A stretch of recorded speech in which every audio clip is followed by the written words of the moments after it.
have free fire.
We're going to give people a couple more minutes to filter in, okay? So just T minus 2 minutes. Yeah, we're not beating.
Hello everyone, welcome.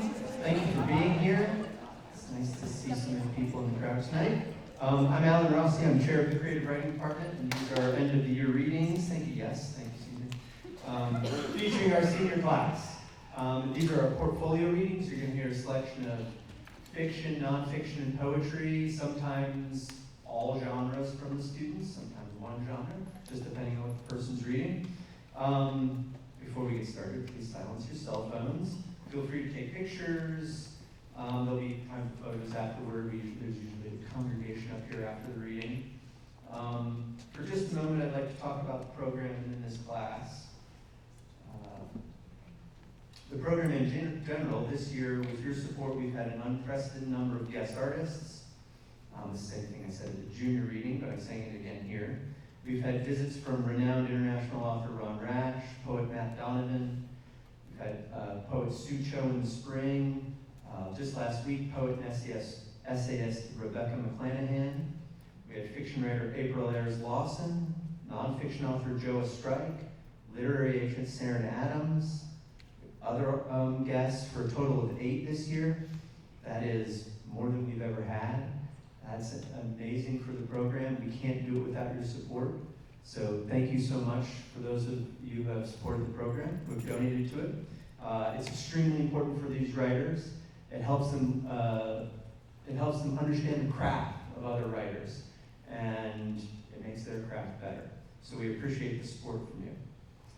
Now, on to these seniors. I'm not going to say too much about this class tonight because in about 2 weeks, 3 weeks maybe, you're going to be hearing from me at Celebration of Achievement, where I'll speak a little longer about them, but just a quick word if you don't mind. This senior class is one of the most hardworking, thoughtful, funny, intelligent, and successful groups of students that I've worked with. Walking into class every day is a joy and privilege for me, simply because I know that they'll be invested in the piece of writing at hand, or whatever it is we might be talking about. And more than that, they'll have their own unique ideas that they bring to the table. And that's inspiring to me, just getting to sit in the room with them every day and hear what they have to say about writing, movies, music, you name it. I'm super proud of them, not just as writers, but as people. I admire all of them as people. And again, it's been my privilege to teach them over the last 2 years. Okay, without further ado though, Nora Byers. 1 second.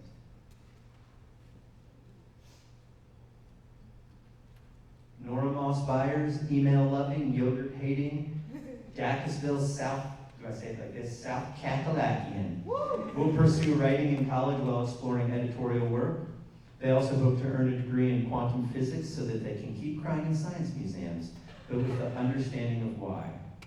Nora, the record-breaking procrastinator, that's so apt right now, hasn't figured their plan out, but they will attend college, probably in NYC, then go to grad school.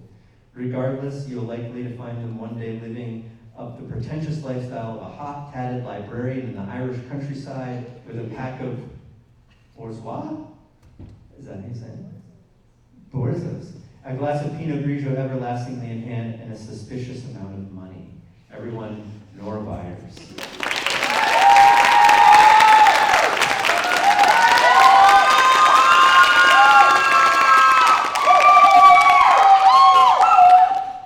Hi guys.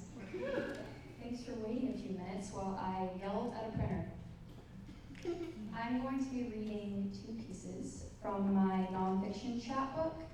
And the theme of my chapbook is each piece kind of leads into the next piece. So you'll find little references in here that if you had the whole thing would make more sense. But the first one is called From Martha's Dining Room Table. Except you must say her name right. Martha.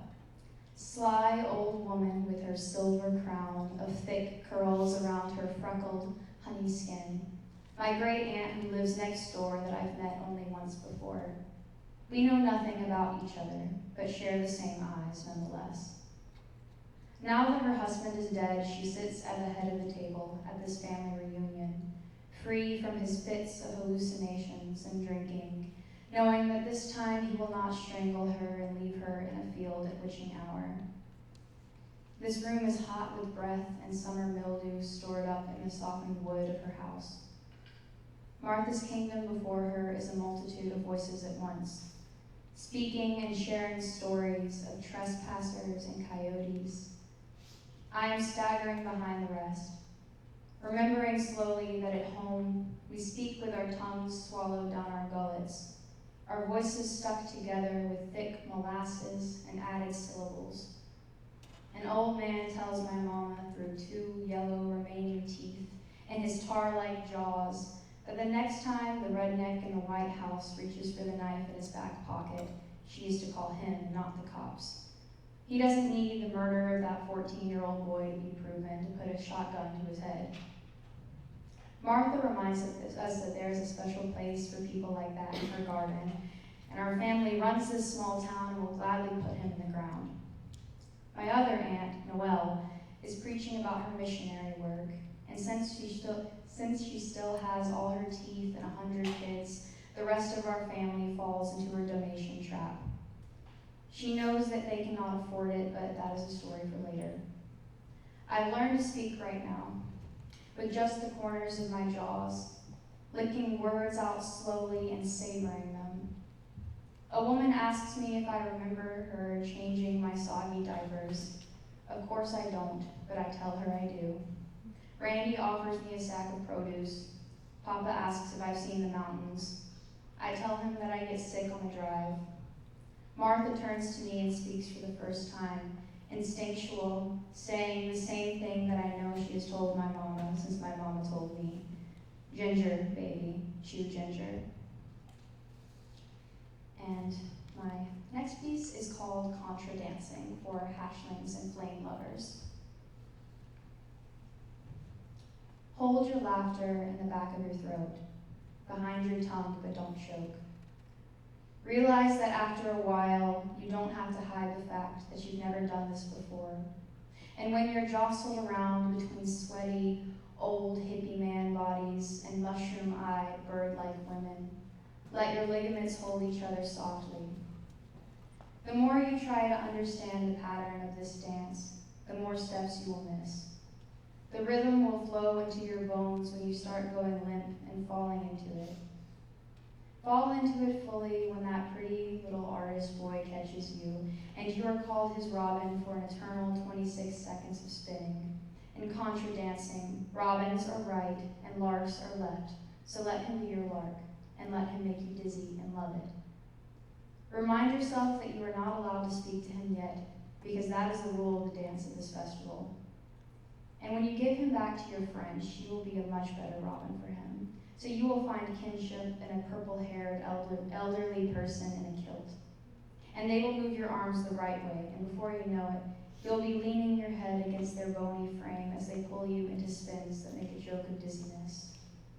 And then you will be a lark for a moment, when your friend catches your waist, and you will throw your heads back together under the ever-changing, papery, pink-blue lights twisting above you.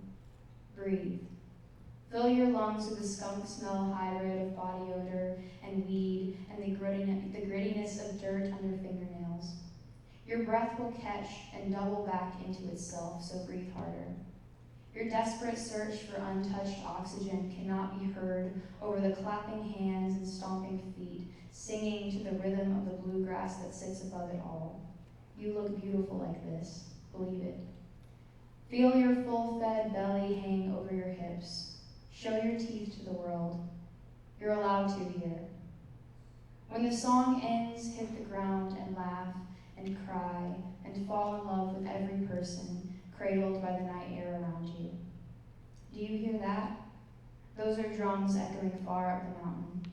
And now that you know how to do this, grab your friend by the hand and run into the darkness cast by the tall trees and the smog. Trust the sound and don't be scared. I promise this is okay.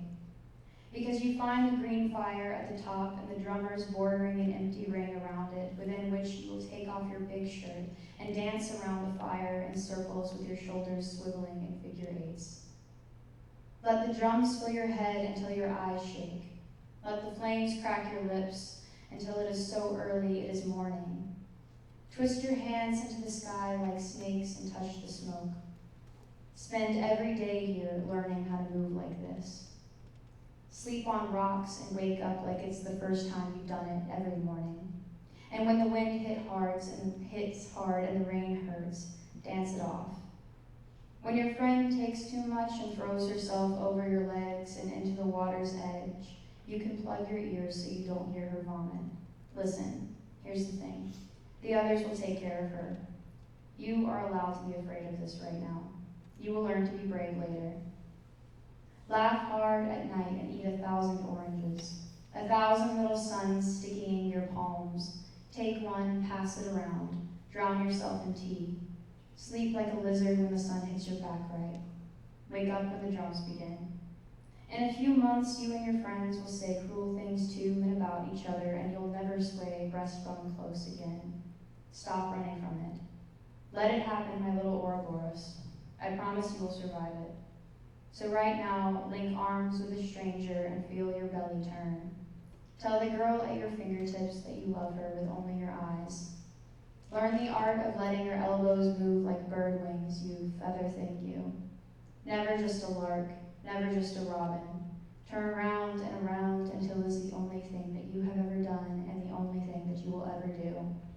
Fall on the ground and get up. Remember this moment. You have a plethora of stories saved up to tell. Pick up a pen, you could write forever.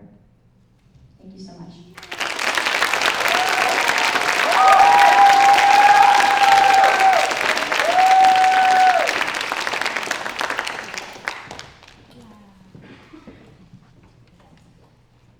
Thanks, Nora. Next up is Tegan Edwards. Tegan Edwards is from Columbia, South Carolina. She likes jelly beans, death gods, and animated shows from 2010. She will hopefully, definitely, be going to college where she will study some combination of English and creative writing. She's been published in Elon Literary Magazine and recognized by Scholastics and Young Arts. However, she considers her crowning achievement to be the impressive number of voices she hears in her head. Tegan Edwards.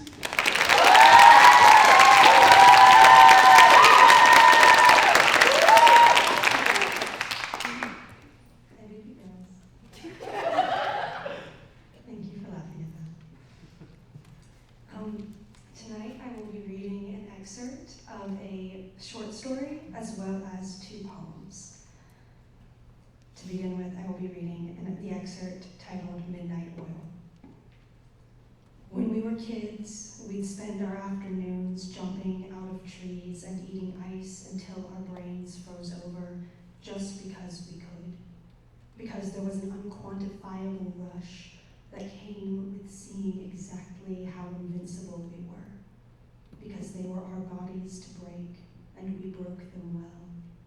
Our mom would call us from the back steps, telling us to stop wrestling with each other, but never actually making us. Our dad would sit in the living room, smiling to himself while he tried to pretend to no one but himself that his back didn't hurt.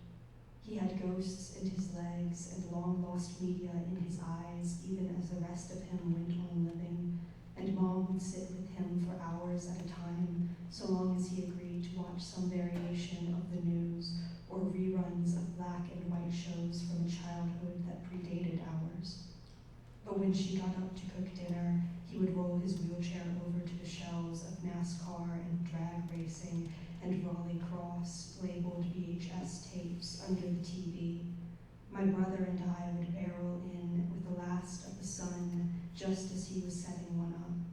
I would leap straight onto the couch, sending it shaking. Jesse was a better brother than I, the elder boy, and quieted himself when Mom raised her voice to be heard over the engine revs coming from the TV. He'd slip through the door into the kitchen to help her boil water while I settled myself, and Dad turned down the sound so that the clattering murmur in the kitchen was the louder melody. It was like a shrine, like a secret we weren't allowed to hold in our hands for longer than a second. I was too young to understand that DVDs and VHSs were fragile things. Instead, I assumed that not being allowed to hold them for long periods was evidence that they were something holy. I leaned forward on the couch, my hands bunched the edges of the cushions enough to leave dents when I had to get up for dinner. The engines revved again. They were always revving, like the heartbeat of a caged animal when the door was about to be unlocked. My dad never said a word. He never had to. But still, he taught me, in those quick snatches of time, that there was more than one kind of love, and more than one flavor to fear, and that some kinds of one could not exist without the other. My first poem will be titled Kalak Though You Are. Kalak though you are, allocate a place to me where the bilberries grow, that their taste to me is bitter, cut the bite with sugar cubes, as I ask of you, what lies out there in your domain. Its elderberries have long eluded me, its foxglove calling through the fog of a distant shore leaves me all but haggard, brittle, and gasping. I need a guide, a winter calling crone, a creator's hand to hold. I want to trudge cold Alaskan prairies of juniper berries and sun-sweltered snow. There's a rich craft to keeping tresses to the unlabeled path, to searching for talon-headed larkspur under the aspens and among the strangling sagebrush. Yet my greed is unapproachable, not hunger nor like thirst. I cannot savor, only consume. Open wide and chug the herb-drunk water I'd pawn away with fortune just to taste. O forlorn Kalak, drown me, quell my growing pains in snowfields, run a river in me through lung and blood and marrow, steep me in your finest toxins. Oleander and taro root and fur-coated yew, turn me putrid, puking, cleansing, until there's nothing left to hold to. Verily, there's magic here, in the flower and the frost, in wood anemone and winter's revelry, in gentle xeris blossoms and the prayer we sing for harvest and the ache. Yonder wilderness mother, patron to my most tender of zeitgeists, I need to know what your earth's offerings taste like. My final poem will be titled An Attempt at Honest Sisterhood. I hope that when we die, the modern poets write an epilogue inspired by how desperately I foraged for you. And when the grave diggers bury my bones in the sky, I hope they bring yours along too, to rest beneath the clouds. Then our hands may clasp themselves between us, even as our bodies and souls are torn in twain. There is no one I would rather be dismembered with. But I am a selfish protector. My promises are half for your sake and half for my own, though every one I make to you and you alone. And this will be my single truth, and with it an oath, a covenant, a song too high for human ears, the first but not the last, you are my sisters. And the second is like it, I love you. As the moon is tied to the sun in its shining, not because I am good, but because it is what I was made for. Though we will brawl each other to prove our own will, raise living rooms and smother car seats with ash and smoke, just as surely will we embrace before we're gone and laugh at who we could become. And this, too, is the single truth. And it will go beside me all my days, at my hip and beside my heart, until I know it by its footsteps. Thank you.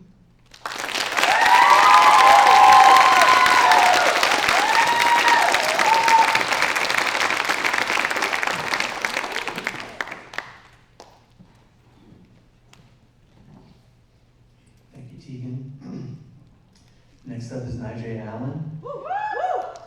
Nijay may be the quiet, observing type on the outside, but inside he's very multifaceted.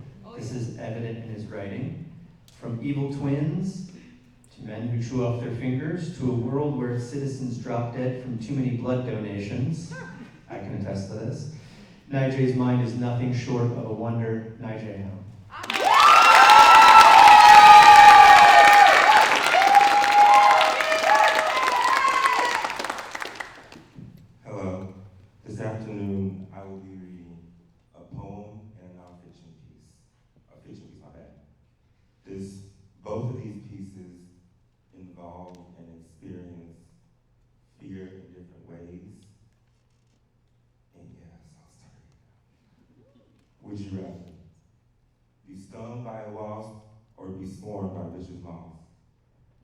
spots the moths as they march towards him, and he begins to gnaw his thumb's fingernail.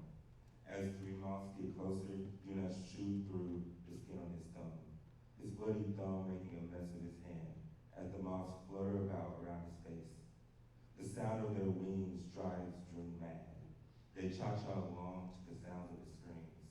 Bloody and drained, he curls into a ball on the driveway. June has always been afraid of bugs. When asked why, he always says, it started with butterflies in kindergarten. Their complex patterns drove him insane. So when June asked about his fear, the thoughts suffocate him. The moths fly around, wondering why the man is screaming. The moths feel bad for the poor guy, who's just there, beginning to chew on his thumb. They fly around him, watching him gnaw. And as they get closer, they wonder, can he stop without screaming? The blood mixed with saliva runs down June's shirt, and he begins to wonder if the moths will get to him before he bleeds out. June tries to stop tearing his thumb apart, but he can't. He can't think about anything except the flapping of the moth's wings. One of the moths lands on his shoulder.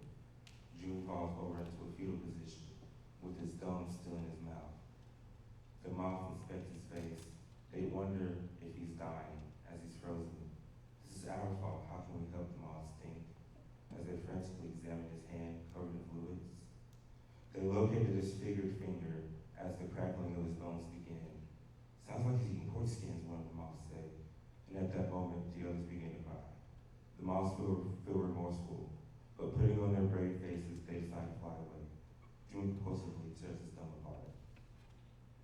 This next piece is titled, To Be in This World Alone. It had been a cozy Sunday night. My cousin, my mom, and I sat in the living room watching Nightmare on Elm Street.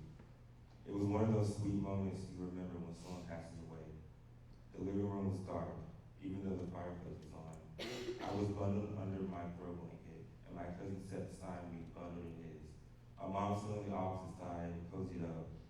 I fell asleep just as the movie began. When I woke up, my mom told me to go to bed as we had school in the morning.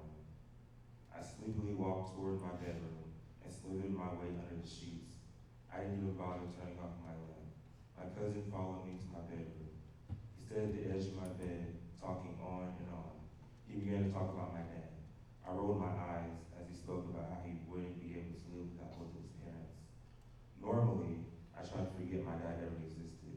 He passed away when I was young, but unfortunately he didn't pass away when I was young enough to forget about all the crack houses he's taken me to, or to the lady's house who pointed a gun at him, or the times he'd be so strung out he would me for no reason. And I definitely wasn't young enough to forget about how he yelled and cheated on my mom. The good times when we went fishing early in the mornings on the lake couldn't outweigh how he left me feeling. I've always been glad he was gone. But then my cousin said, could you imagine losing your mom too? The thought of losing my mom paralyzed me. In my bed, I wondered if my cousin understood the gravity of the question he'd asked me. I quietly asked my cousin to get out of my room. I wanted to take my mind off of what happened. So I turned on the movie. I thought since I just watched the first Nightmare on Elm Street, it'd be the perfect time to watch the second one. Eventually, I had paused the movie as the scene where Freddy kills the gym teacher onto my screen. I thought of my mom as I closed my eyes and tried to sleep. All I could see in my head was some masked man slashing my mom in the back with blade fingers. I ran to her and tried to cover her wounds and stop the bleeding, but she just kept on bleeding. She tried her best not to show her pain in front of me, but I felt part of it. In order to stop my mind, I turned the movie back on. The movie got more and more bloody as Freddy killed more people close to that poor boy. I turned my television off this time and just lay in the bed, looking up at the ceiling. The ceiling turned into an ocean, and I saw my mom sitting in it, playing, driving around in the tides. She turned back to ask me to join her, and suddenly a large wave came and knocked her over. The tide pulling her out. I ran out to help her, but it was too late. I didn't know what was wrong with me. I could feel my comfort heat up as my body got warmer. I looked around my room. Right beside my bed was my nightstand, and as I watched my phone charge, I noticed it was 2 in the morning. I looked up at the lamp on the nightstand, staring into the light. I times I was up at 2 in the morning, which wasn't a lie. I always made sure to be asleep by midnight. I thought about all the times that something could change at 2 in the morning. I could be up at 2 in the morning reading a book that would change my life, or I'd be up studying for an exam that would determine whether or not I passed the class. I thought about the last time I was up at 2 in the morning watching television, and how I had no idea when the next time that hour passed, my life would change forever. My brain was beginning to calm as I took my eyes off the lamp. They began to blur from the light. I imagined my cousin rushing into my room, shaking me awake. He was talking all fast and just shaking me. I didn't know what the hell was going on. All I heard was, "Get up, your mom got into an accident," and he ran out of my room. I hopped out of my bed and I followed the sounds of my cousin's patterned footsteps outside, where my mom was holding a knife against my cousin's dad. My cousin and his mom were living with us after my aunt and cousin's father had broken up. He was a violent and faithful man who, after a decade, still wouldn't marry my aunt.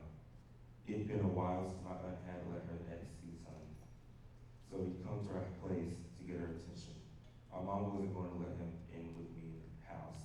Apparently, he shattered the window of my aunt's car and was threatening to stab my mom with one of the broken pieces of glass. My mom held the knife in her hand, yelling for him to get out of the yard. It was 3 in the morning and the lights of his truck lit up the driveway. He lunged at my mom and she yelled for me to go inside. I ran inside the house, back into my room, back under the covers, and I told myself that I'd never leave my bed again. But I was dreaming, right? I looked around my room, couldn't figure out what the hell was wrong with me. The lamp made it bright in the room. My television, which is usually on while I sleep, was off and flipping through the screensaver. It just flipped through all the pictures of road landmarks. The Great Wall of China, Machu Picchu, Acropolis, and others. There was nothing calming at all about that. It'd be better off if there are pictures of World War II, the Vietnam War, and other worldly disasters flipping through the screens. I looked around my room and my eyes landed on a professional picture my mom and I took when I was 5. I looked at my eyes in that picture and I thought to myself about how ignorant I was to smile and think that life would be easy, to have eyes with not a single thought of loneliness ahead. I wish I could tell the 5-year-old me not to smile. I wish I could tell him that he barely had anyone in his life except his mom, who's right behind him smiling. I wish I could tell him that even someday she'd be gone and he would be completely alone. I wanted to wake my mom up and sleep with her in her bed, but she'd probably think her 15-year-old son sleeping in her room because he was having nightmares was crazy. I paired my focus toward the door. I shallowed my breathing on purpose and tried to listen for anything. Footsteps running to my bedroom, the outside door slamming open and shut, my cousin and his mom crying and shouting. I was on full alert. Although I knew my mom was in her room sleeping in all right, I couldn't stop that feeling. As I listened, I heard nothing but my own heartbeat. I didn't hear any chaos, but maybe that was because in a house with a lot of breathing, there's nothing but quietness, an unsettling feeling like there was no one alive inside. I wondered when that day would come where that would actually be the case. I heard the sound of footsteps leading toward my room. Against my own wishes, I shut my eyes. My mom walked into my room and stood at the door whispering into her phone. She was talking about how proud she was of me for getting all A's in school. My mother watched me as she thought I was asleep. But how could I sleep? How could I shut my eyes and pretend like I didn't have a glimpse of what it was like to be in this world alone? I didn't sleep that night, and although I knew my mom was still alive and perfectly healthy, I feared more than anything being that alone again. Thank you.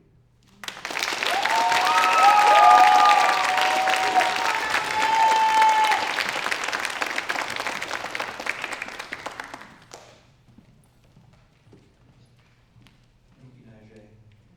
Maddie Thompson. I should note that these are bios from Litmus that I'm reading tonight, which is our literary journal, which will be out in 2-ish weeks, hopefully. So if you want to help that, it's going to be awesome. It's going to be really great. It's a totally new collaboration with Visual Arts as well. Maddie Thompson. Smart, sensitive, kind, humble. All of these words are used when Maddie Thompson describes herself. At 5 years old, she got expelled from preschool for biting other kids. She's been on a downward spiral ever since. Along with being editor-in-chief of the comedy magazine The Milking Cat, she feeds her ginormous ego by dropping the fact that she has 50 digits of pi memorized, plays guitar, and has high-fived Obama. Maddie Thompson.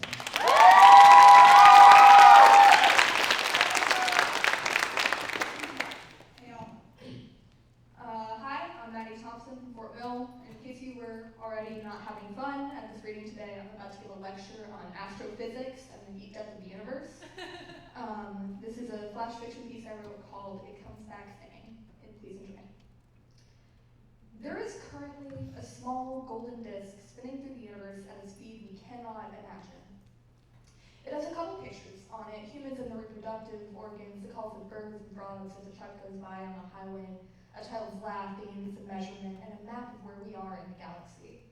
There's no mention of war or religion or crime or government, just recorded messages and a giant arrow pointing for infinity, yelling to anyone that will listen that we are here.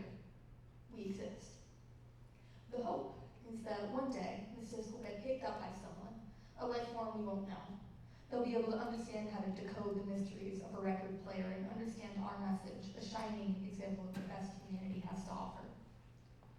One day the universe will stop expanding. This is just a fact.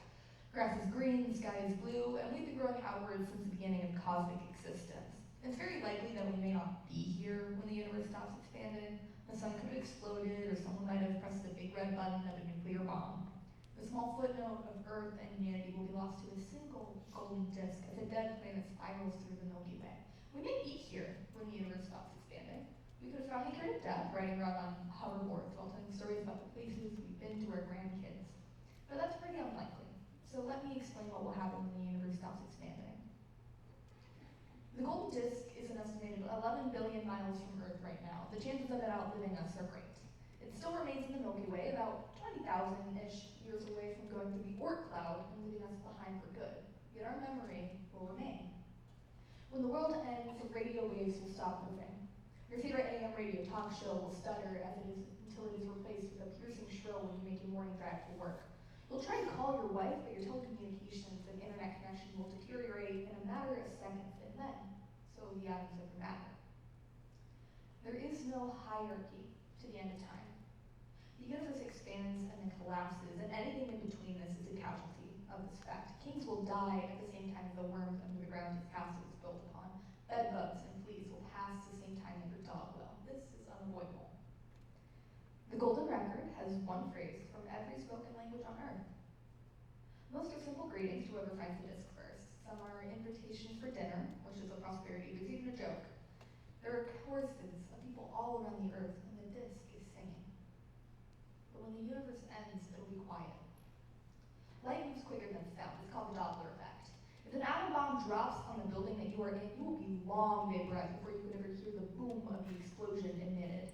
This is because the speed of the light is approximately 186,000 times faster than the speed of sound. There's no way you will ever be able to keep up. There will be light and there will be nothing. What does that "how are you doing" matter in the face of this? What does it matter that a mother tells her son that she loves him? What does it matter that even in the constant face of death, we still find a way to communicate love? When sound stops and atoms are too split apart to hold one another, why should we care that a kindergarten teacher assures his students that it will be all right, that they all will be okay? The universe's end is not an exception to the Doppler effect. There will be a glow throughout the galaxy, shining every crack and crevice we never thought to explore, and everything will be gone before you could even hear the pop of destruction. We will never know what it sounds like for obvious reasons, that we'll be dead, but scientists predict that it would be a little rumbling of sorts, like a yawn you made when you just risen out of bed. Did you know that your matter retains memories of cosmic explosions and dying stars? You've been a part of the universe longer than you can ever comprehend. You were made of stardust and space and time and the everything. And when you are gone and the universe is ended, you will remain as a selection of atomic memories. The universe may live and breathe and die, but you will live forever. There are instructions on the golden record. An address to Earth with a request to send it back to us who responded on the selection of memories. When we all die, and there are nothing but collections of matter that once was us and now is not, exploded out from a black hole and into the universe that has been rebirthed, the disk will find us in the cosmos, and it'll come back singing. The second piece is in case that one wasn't fun enough, the second piece is a nonfiction piece where I talk about God and going to urgent care. 3 moments in which I played Princess Uno and thought about God. Number 1, I'm waiting to get stitches on my forehead, and my mom brings Princess Uno with us to the urgent care to calm me down. Blood is still gushing from my forehead after an unfortunate incident with a hockey stick, and a drop falls on a thin pink +4 card right staining the bottom of Cinderella's crisp blue dress. It's pretty late on a Saturday night, and I'm sure it's past my bedtime. We have church in the morning. My mom tells me that we don't have to go, that I can sleep in, which is a privilege usually reserved for birthdays and non-denominational holidays. Would God be mad if I don't show up? If his son could die on the cross, I can be grave and get stitches, right? Rest my head against a pea while I pray the next morning. Maybe God would understand. After all, I'm pretty dizzy, and there's even more blood spilling onto the cards in my hand. He would understand my fear of the blood spill. This sounds part God. I'm just a 9-year-old kid who got herself hurt. I'll pray extra hard next morning. Tell God that I get it. That I finally know what it's like to be scared. He'll tell me that he still loves me, and when I go home, there will be a warm bed and stuffed animals and the closest thing I can compare to Eden. Number 2. It's about 3 in the morning, and I've lost my 11th game of Princess Uno in a row. My friend laughs as he puts down his +4 card, and in the dim hotel room lighting, I can see his eyes crinkle in the corners. They mimic the Doritos bag sitting on the table. Does God have moments like this? Where the room is warm and his friends are there, sneakers left in a pile at the door?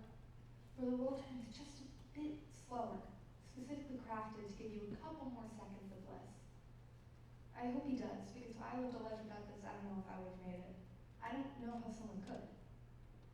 Tonight, when I pray, I'll ask to be able to share this bit of heaven with him. I don't know his response, but I like to think he was grateful.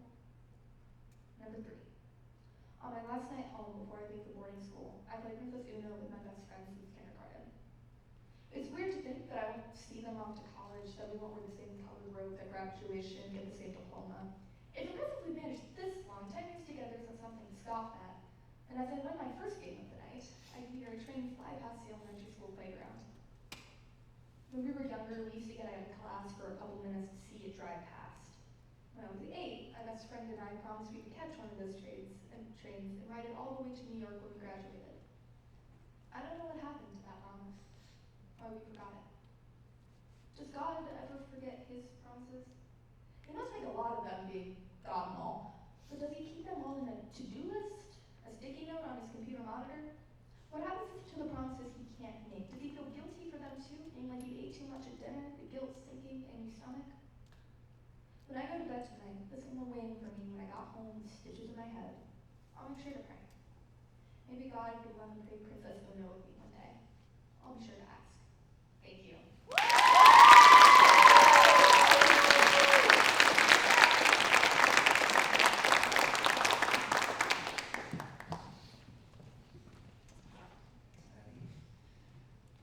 Wolfgang Perret has been haunted by an unquenchable need for all things fun, glittery, and camp since the day they were allegedly born somewhere in the mystical and unexplored realm of America. They plan to pursue fashion marketing in college unless a huge rock destroys the earth. At the governor's school, however, they specialize in doing something called writing, which I think means you get to talk about flip phones and Catholics. Wolfgang is currently attending this reading in the form of a low-budget hologram. Wolfgang Perret.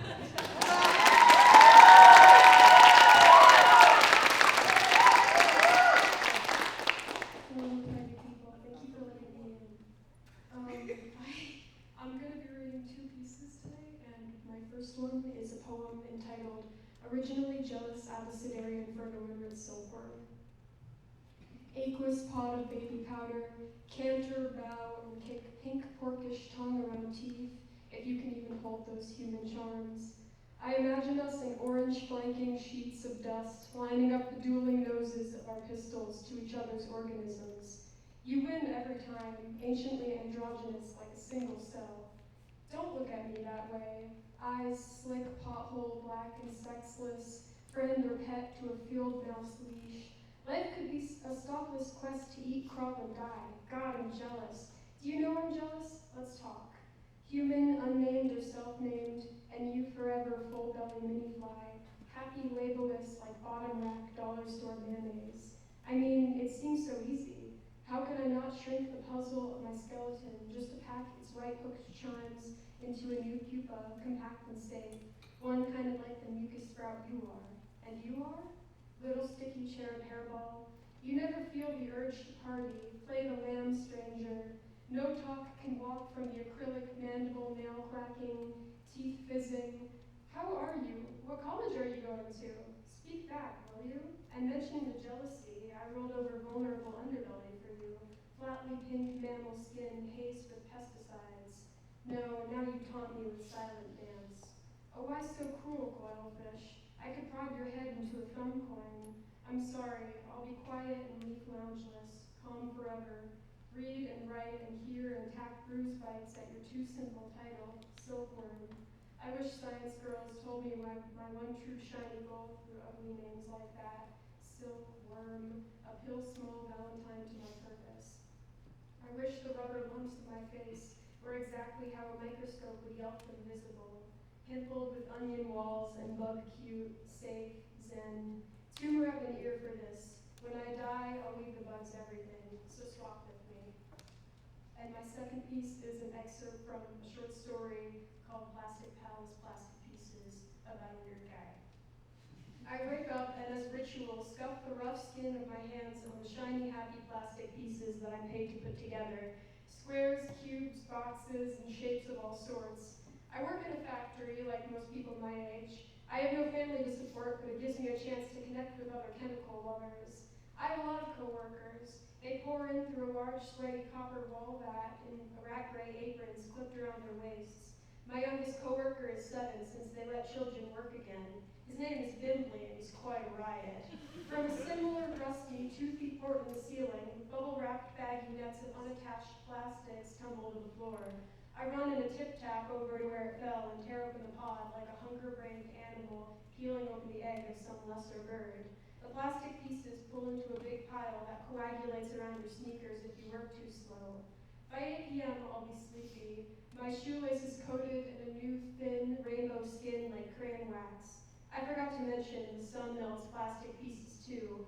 Lots of things can damage plastic pieces. They're fragile creatures, but I'm equipped to handle them.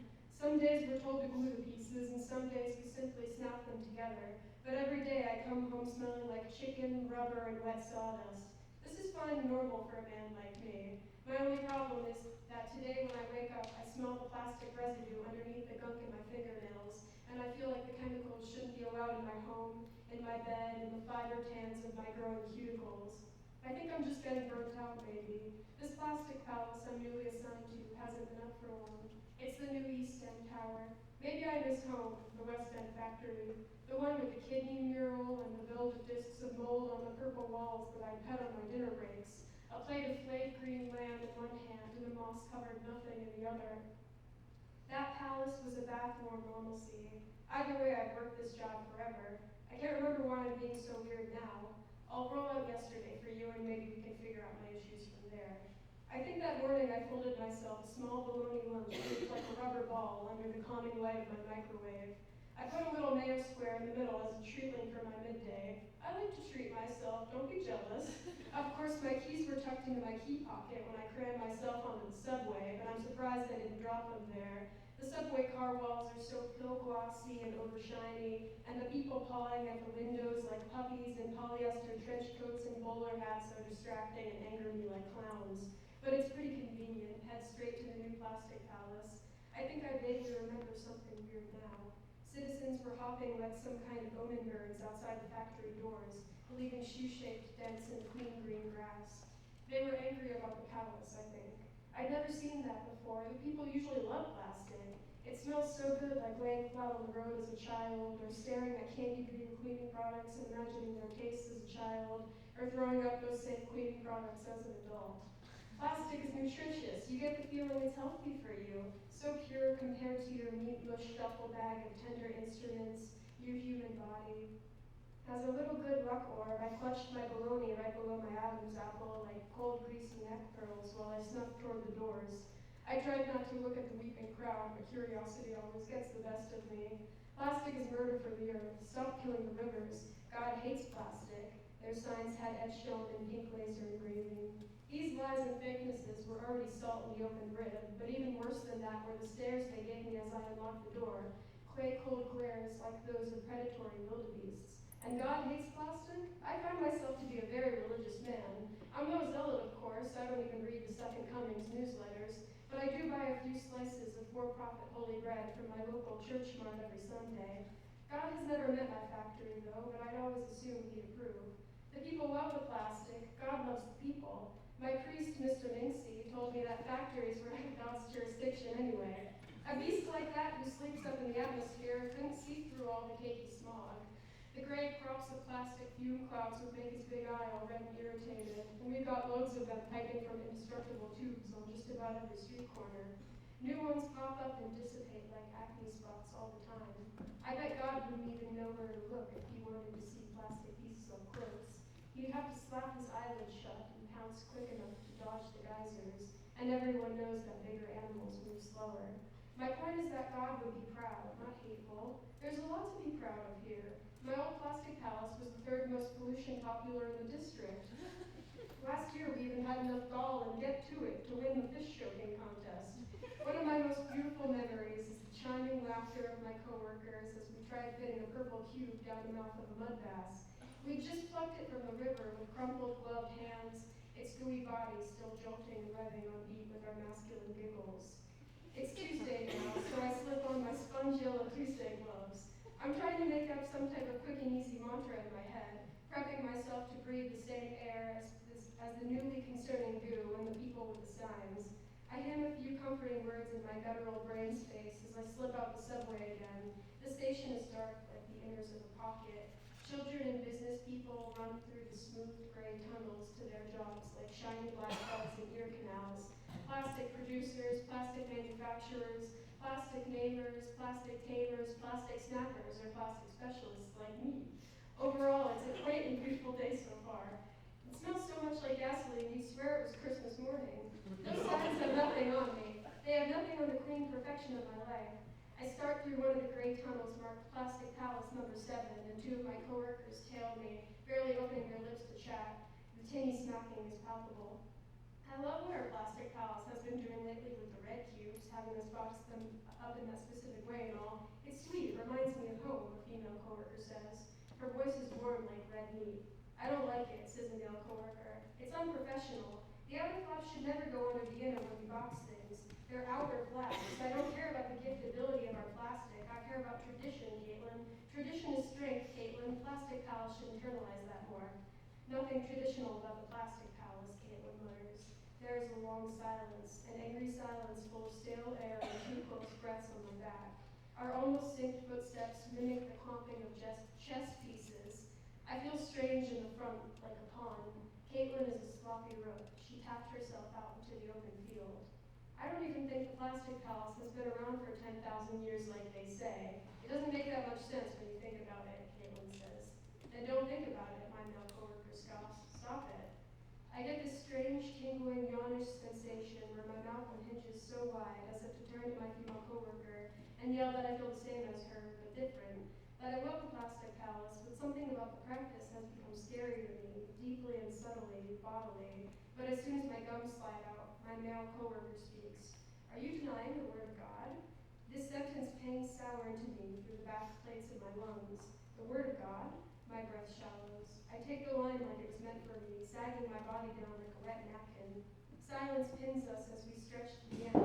Finally, the purple doors peek into my eyeline, waiting to save me from this, all of this.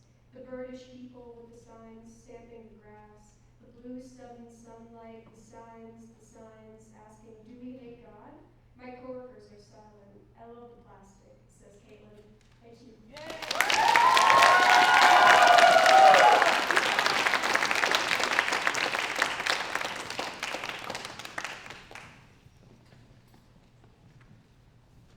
Thank you, Wolfie. Finn Merritt is a person who writes. This is a bit less pressure than the term writer. I agree with that, who has been published in many magazines, most notably Miniature Donkey Talk, Girls and Corpses, the Croquette Gazette, Playboy, and the Harper Limp, and Finn Merritt. Yes!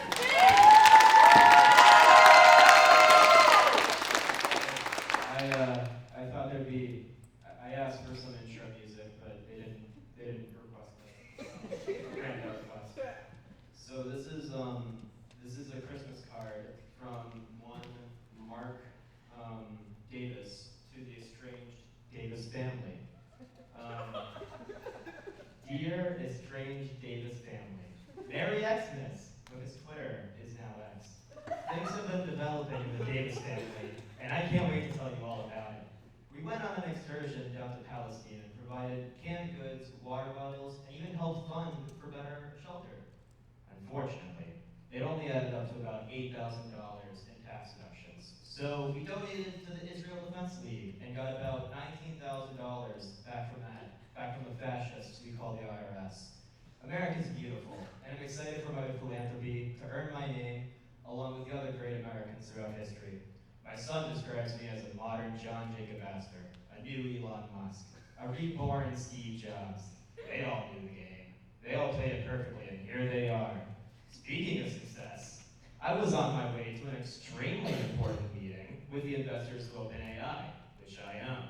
And Davis family, I kid you not, I saw 40 Hasidic Jews coming out of the sewer on the news that very next day. If I had been out there when it happened, oh my God, it's like I missed a flight on September 11th, 2001. Who knows what could have happened to me? Not that my daughter Olivia would care. Ever since my purchase of OpenAI, she's been a little standoffish.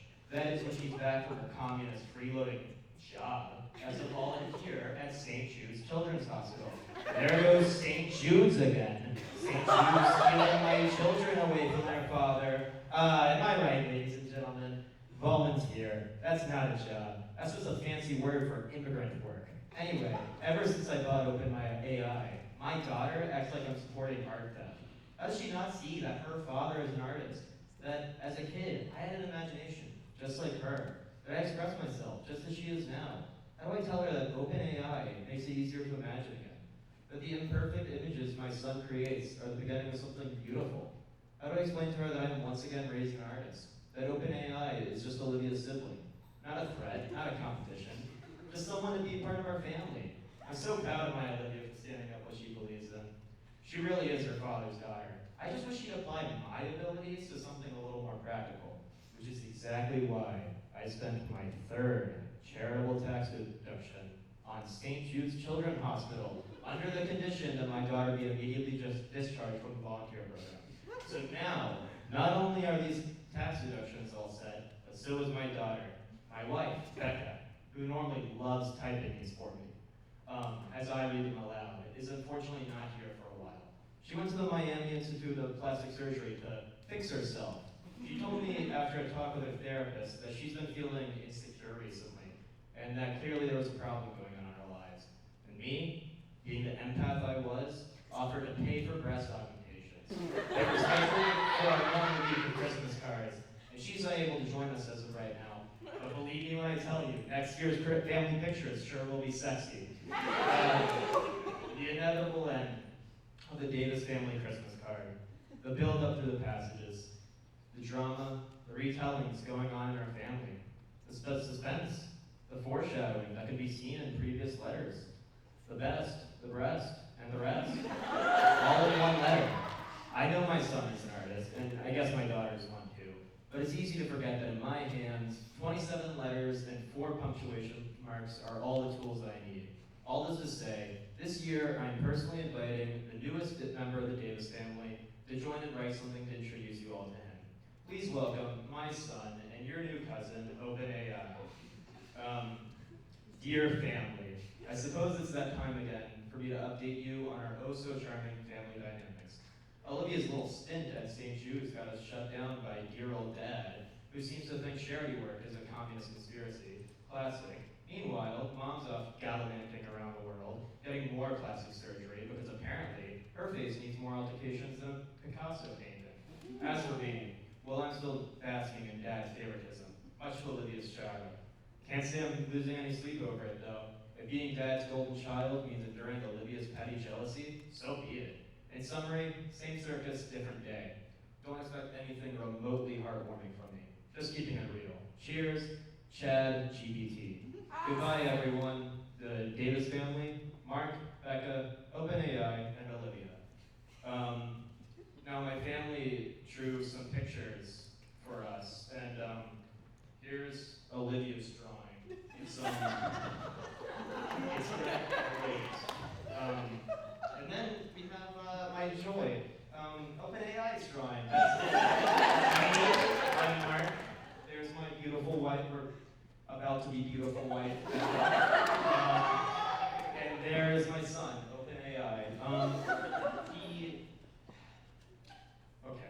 So he forgot to draw Olivia, but he added a separate picture for Olivia, because he's just a sweetheart like that. Everyone give it up for Olivia. That's my daughter.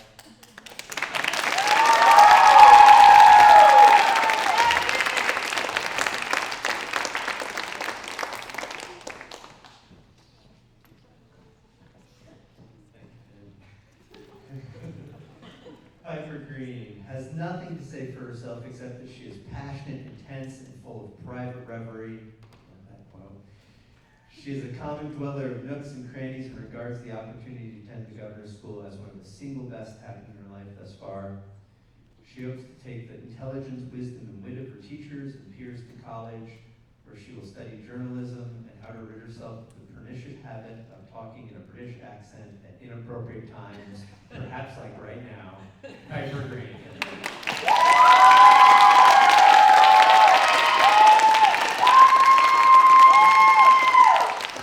Thank you very much. Roommate. I'm very excited to be sharing 3 poems with you tonight that are part of a larger chapbook that I wrote this year in our poetry class. This chapbook explores one image or scene from multiple different perspectives. You may notice repeated words, phrases, and characters throughout these specific poems. The first poem I'm going to read tonight is the title piece of the chapbook, which is titled Tell Your Story to the Angels. I never know who he is until I see him running towards me, right as the train starts to rumble. For now I hear nothing but the creaking of this wretched desert, and I think of how I might know him. He who is in this same sordid moment, a stranger and a savior, birthed fresh from the dusty womb of this frontier land. Lying here on the tracks, I will him to shout out to me in the gruff Cary Grant baritone I conjure to the silver screen of my memory. In a ploy to distract myself between the ties between my thighs, ankles, arm, wrist, the iron tracks growing hot under this Midwestern sun. Instead of a rumbling voice that indeed never comes, I can feel the vibration of the train before I hear it, riding the rails closer and closer until the shaking becomes a roaring, deeper and more formidable than any baritone I could ever know. It is now, when my life seems the most ripe for the picking, that my hero gets his cue to come running, tan and squinting, to untie me, and there will be no time to ask him. Do I seem to be made to be consumed and destroyed, as wood lives to breathe life into fire? Is the train roaring in my ears, or is it the grumbling of your stomachs at the thought of my tender rabbit flesh bleeding in the mouth of this trap? Whatever it is growing closer, and where is he? He who was always handsomer in my mind, whose calloused hand begs me to run away with him, where is he? He does this sometimes, lags behind after action has already told him to start running, courting death with me as his pawn. Where is he? I take the dried ties in my mouth, trying to bite my way away. I can feel her approach, as heavy and dark as a covenant, a bride crossing the threshold. I scream for the men, the ones stationed under tents, cranking the life into their cameras to alight from their folding chairs and come untie me. But they do not move. Because at the hour of death, every person becomes a shining movie star. It is everyone's moment of glory. And it's when, as in choral chanting, the whooshing shrieks and the hero disappears, and I am left to the train tracks and the steel stacks in a sudden cold sleep. Behold, sleep. This second poem is titled Brother Wolf Blues. I never know who she is until I arrive on the scene, right as the train starts to rumble. I never know her until I see her squinting up at me from the tracks. No matter who she is this time, her fate will always be in my hands. Fate, who happens to be a tempting mistress herself. How easy it must be to play the martyr, to face that divine altar, bound and shaking, chained to awakening, waiting on a speeding train called destiny. Her destiny had chosen an alley in the dark. Was she suffering? I think so. The man in the chair is screaming, action, action, but my feet do not move, for I am consumed by the roaring, a tidal wave of sap that roars so full and strong that I can almost imagine it roaring like the sea. I am to do everything I can to keep her from dying. Oh, what an urge to put her to sleep, and to go to bed myself. I could tell perfectly that she was alive by the constant blinking of her big eyes, and from the thin chest that was rising and falling in perhaps difficult breathing. But who can tell she was needing to die? Because sometimes there are times when a person needs a little bitty death and they don't even know it.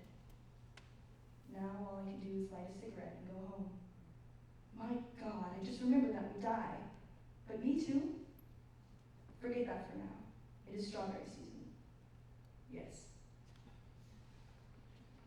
And the final poem is titled Flesh Doll Mother. My darling girl, where do you hide yourself away these days? Are you so busy tramping up and down the letters of the Hollywood sign that your poor old mother hasn't seen hide nor hair of you for nearly 6 months now? Well, save for the pictures splashed across that silly silver screen. Come home and forget this farce in which I must lie and say you are truly a marvel, the star of the pictures, the crown jewel of the future, polished with oil and flattery. The future, shining now on your bright, gleaming apple of an eye, I almost envy how it speaks to you softly and hungrily, an alien mother at the foot of your bed, patting your hair. The future, a faint dress pattern, a stretching string, a tall man in a dark suit who arrives gasping and burning to take you to the station and catch a train that won't stop for you to get on. The future, your father, who told me to drink gasoline and eat black soap until I passed my womb's shred of red life. The future was you, my miracle, the shreds that never died but grew up to know of your own tall man, and now the sharp malignity of nature that has stained at least one dress in every one of our closets. What a curse it is, to be the bearer of such fruit and fortune only after allowing oneself to be captained, occupied. For in arousal there is always a flavor of the heroic, the spark of the same brutal passion that one would treat a war. It is best to make oneself a doll, a flesh doll, that regains her quiet intellect and domestic brilliance bestowed upon her bearing only after the future has rolled to the other side of the bed and fallen asleep.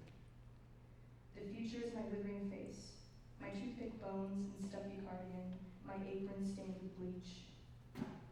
The future came to the door last night and said you're going to die young and become a cautionary tale. I sent him away and tried to call you on the phone, but the man who answered spoke deep and slow. He said the future is in the wind, and Brother Wolf has already sniffed at the morning air, smelling you from the west. Thank you.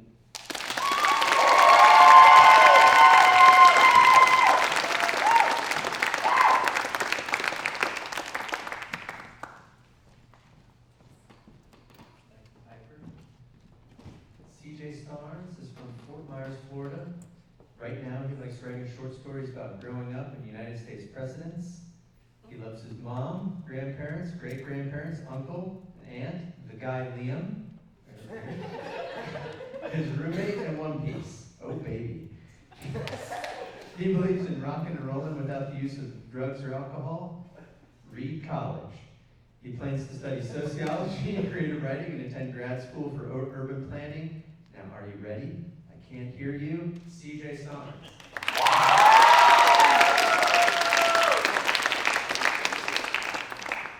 Thank you, Alan. Is real high or real low? I don't know. I'll do high. Okay. Last year's spring reading, I think I did one about fathers, and this one's about cousins. This is a short story that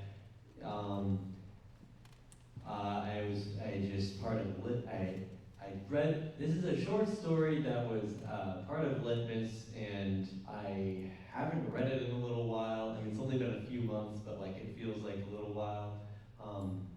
It's called Banquet, and I hope you like it. Thank you. Or no, I'm gonna read now. Thank you for the end. Okay. Ren and his cousin wore yellow raincoats on an offshore Saudi Arabian oil rig turned oyster hub.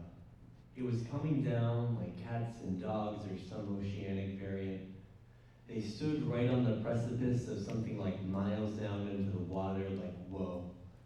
Ren guessed the brutal seamen didn't get a lot of visitors here outside of rich oyster barons themselves and weren't the best at hospitality. Fire ballooned from one of the old oil-related tower things and cloaked Ren and Ren's cousin in orange light. You like oysters? His cousin asked.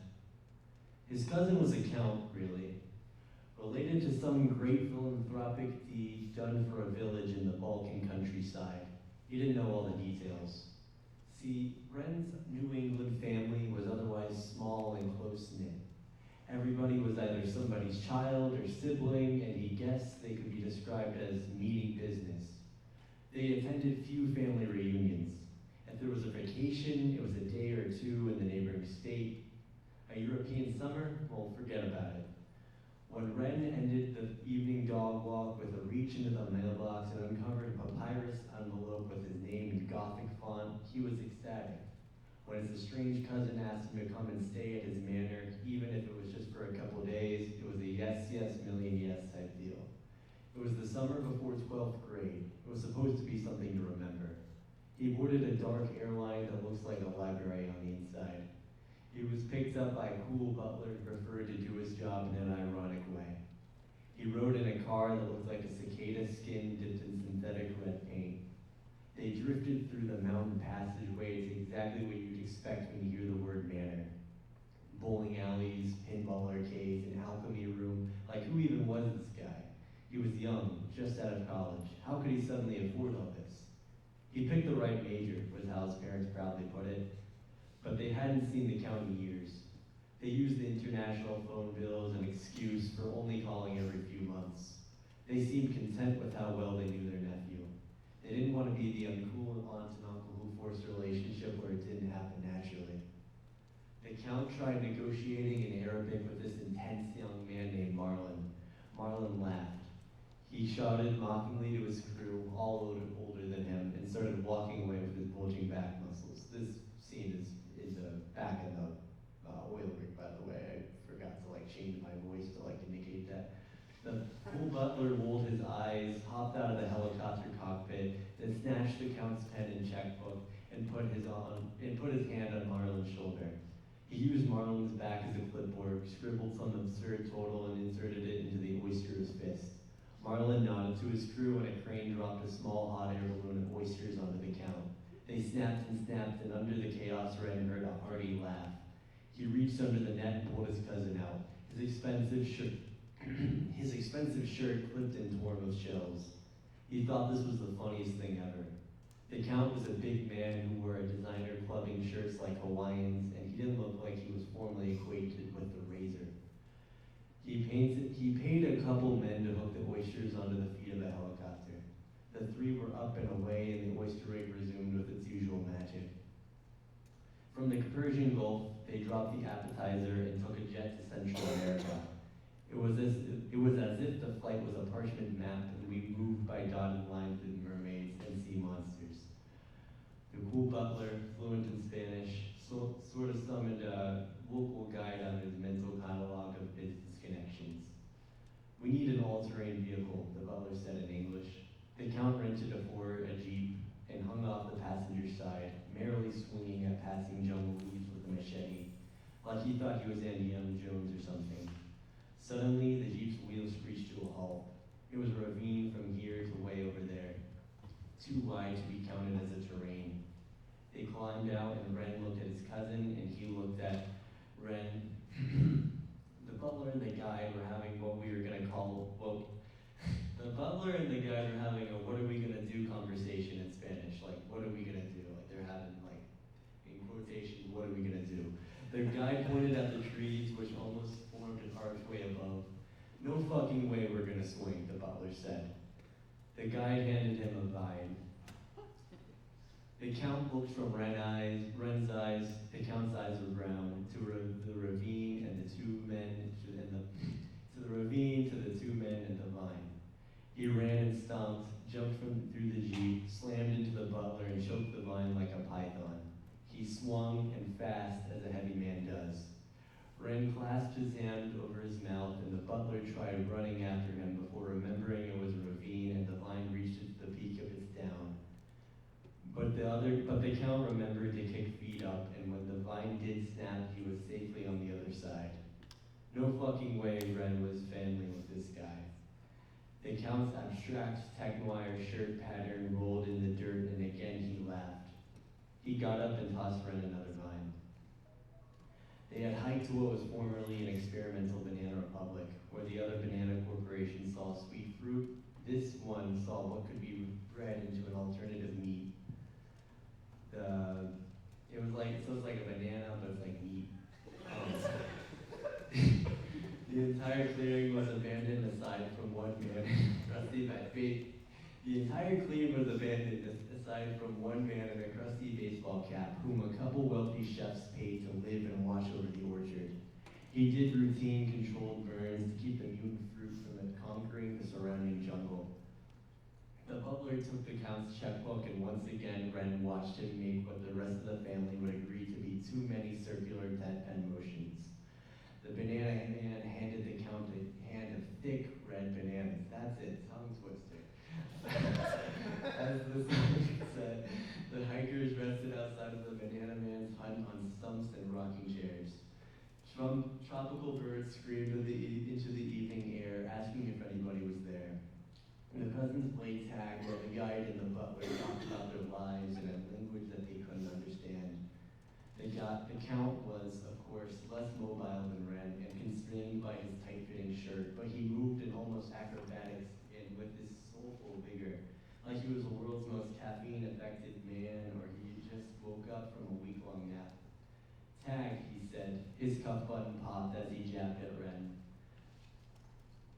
The cool butler arose from his rocking chair and started stretching. The guide's gonna take you back, he called to the Count. I'll see you tomorrow.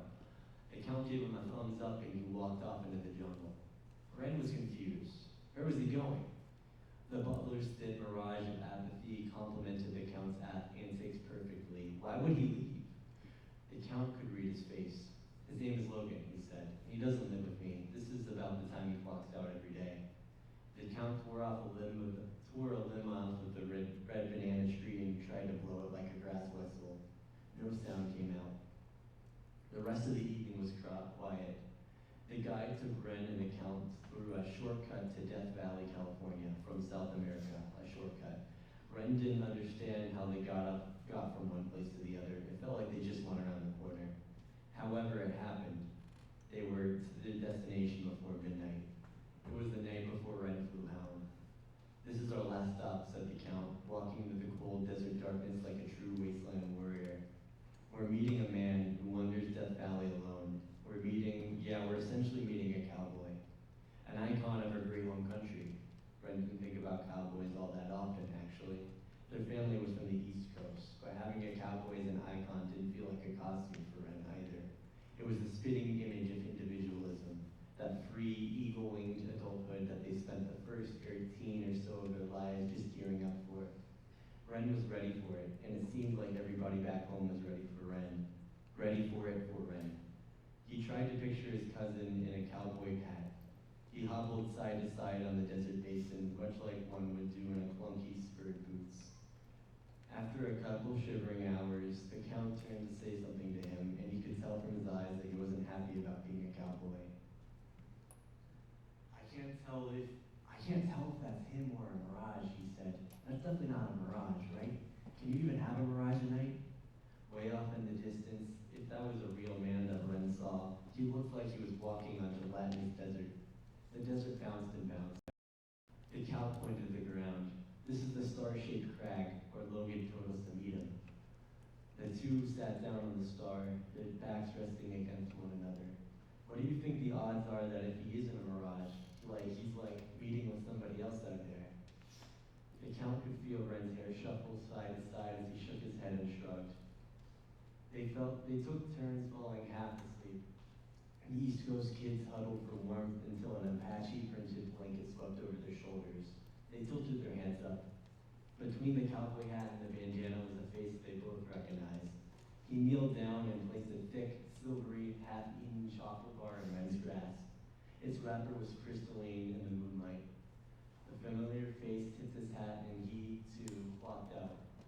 He had other places to be, his own starring roles.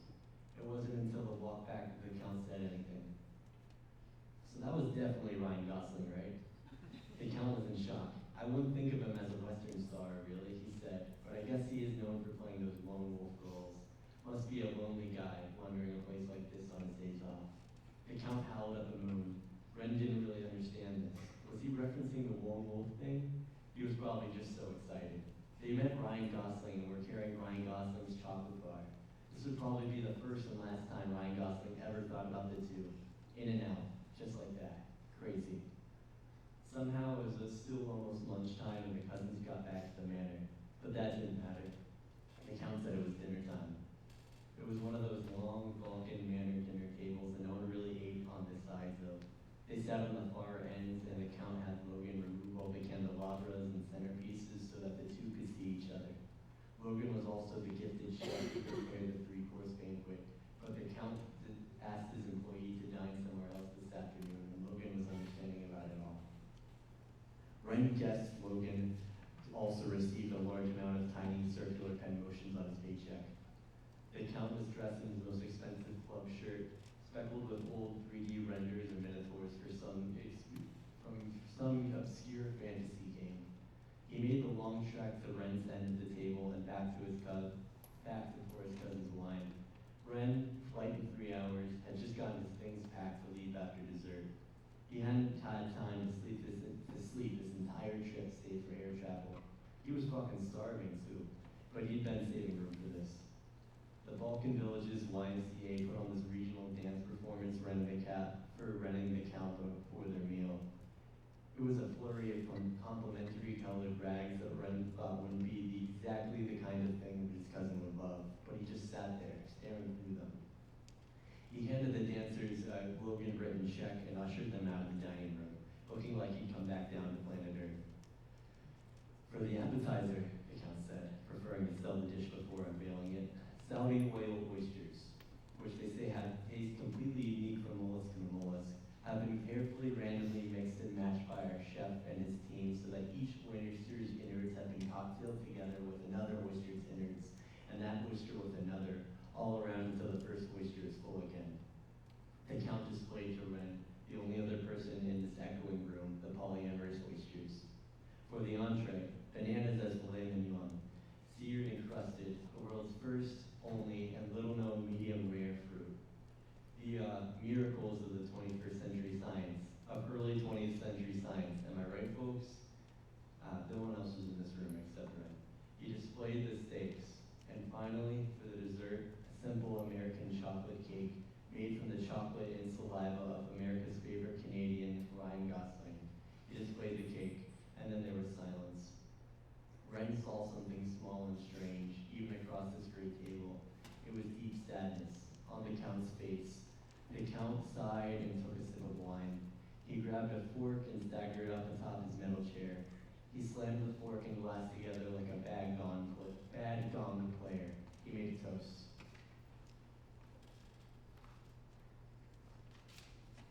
To my cousin, Ren, he said, I want to thank you for being here, being able to make it out here on such short notice.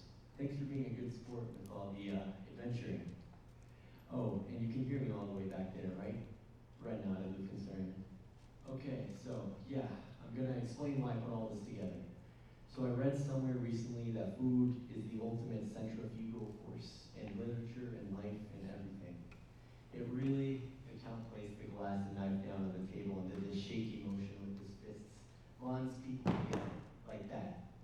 And bonding is what I need right now. Can I tell you right now? Don't fucking grow up. Growing up is like, there's constantly this flurry of colors and voices, and when you're a kid, they're moving in all different directions at all times, and they're always passing through you, and And occasionally you feel one bump, but you barely notice it. You usually laugh it off. Adulthood is like the colors all start to go together and they move faster and faster, and you don't realize until it's too late that the bumping stops. It all goes through you now. Until even your closest relatives hug you and go through you, and it's enough for them now. All that, it's just enough for them now. Until even your, sorry. And it's all slowing down. Not the colors and voices, but you can feel it all creeping and slowing down on you. I'm telling you right now, kid, that this is hell. So can I ask you right now, before we sit down and eat, is what we're doing, is it bonding? All right, that's it. Thank you.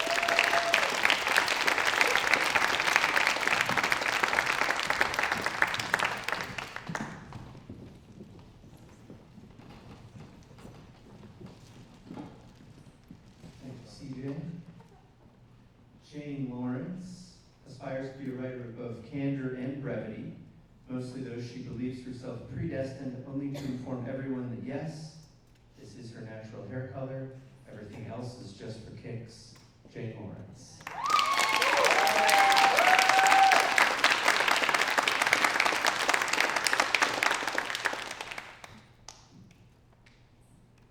Hello, my name is Jane. I'm from Clemson, and I'll be reading from a nonfiction piece entitled On the River.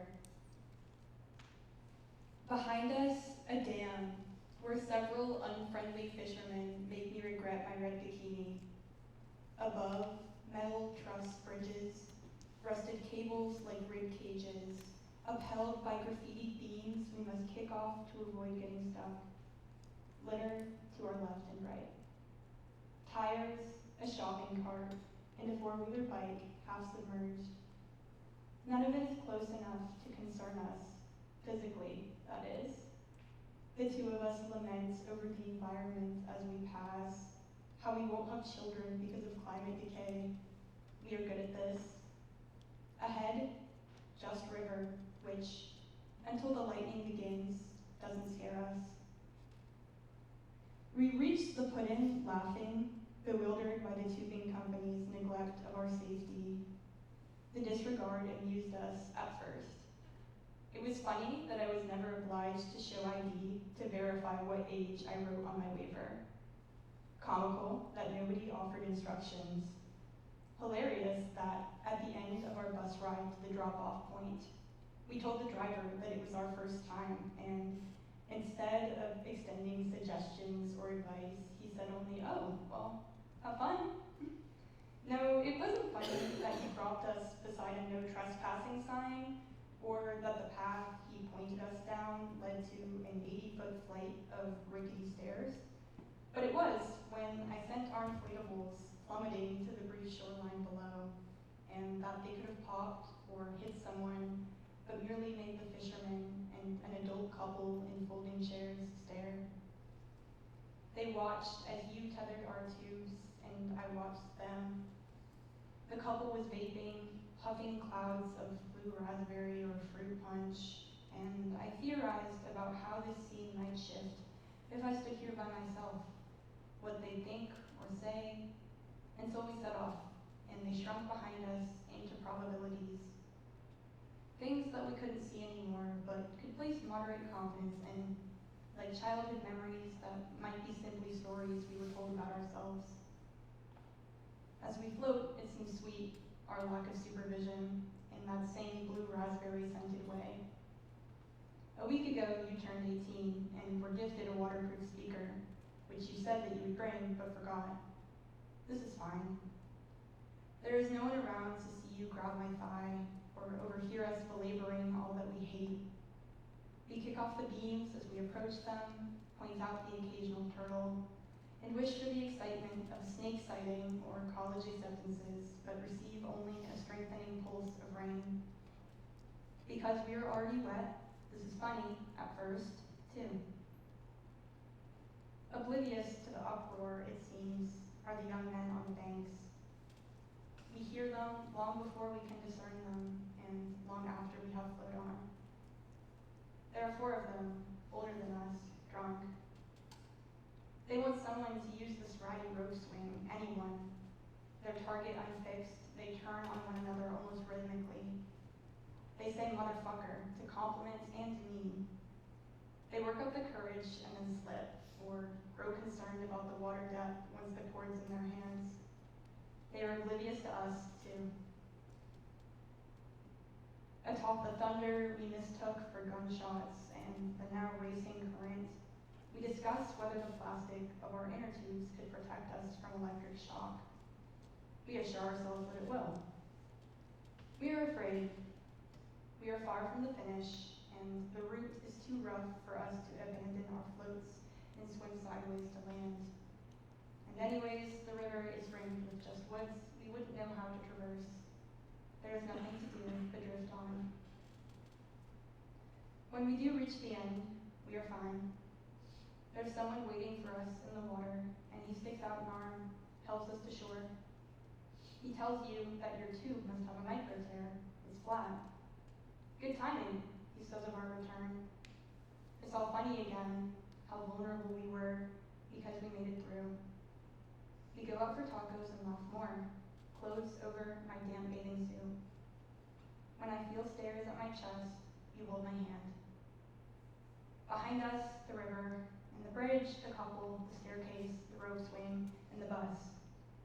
Ahead of me, still more men, more probabilities and motherfuckers and rapids to submit to, uninstructed, at least at first. Thank you.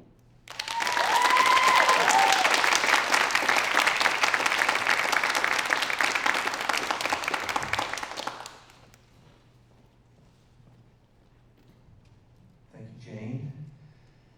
Liam Conway lives in Greenville, but he doesn't think he'll ever live here again after this summer.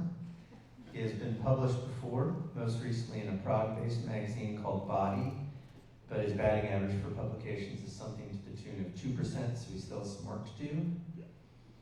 He always says, unless I die, before talking about what he's about to do, so he'll go to university if he doesn't die. Liam Conway.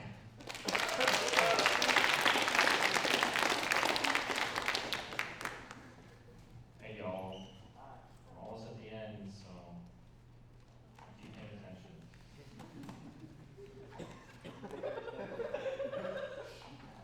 What? Alright, I'm going to be reading two pieces today. I think I'm going to read this nonfiction piece, and then the fiction piece that I always like to read. Alright, the first piece is titled Chalkboard Labyrinth, which I wrote recently in third quarter, first con. Here we go. Underneath the mini condenser unit sticking out below his window, its serrated edges calling for my young finger's attention, I watched my father slash away at a chalkboard wall, full of notes for his PhD dissertation.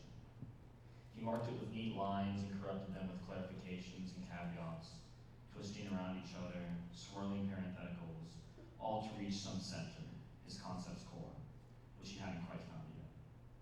I lingered by his window often, shouting "Dad," running to and from his office in our house, between my mother and my father. Even before they separated, they lived apart in my head. He occupied the office, she the house. He had the pool, she had the garden. And next to her garden of ground cherries and squash, my mother arranged a planted labyrinth from spare bricks and papers. It was decorative and interactive.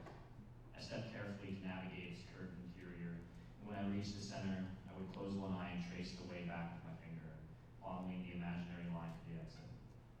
Every day I returned and walked this path, past my father's window, barefoot through the asphalt driveway, and through the labyrinth, in and out, until the pebbles in the driveway stuck to my feet.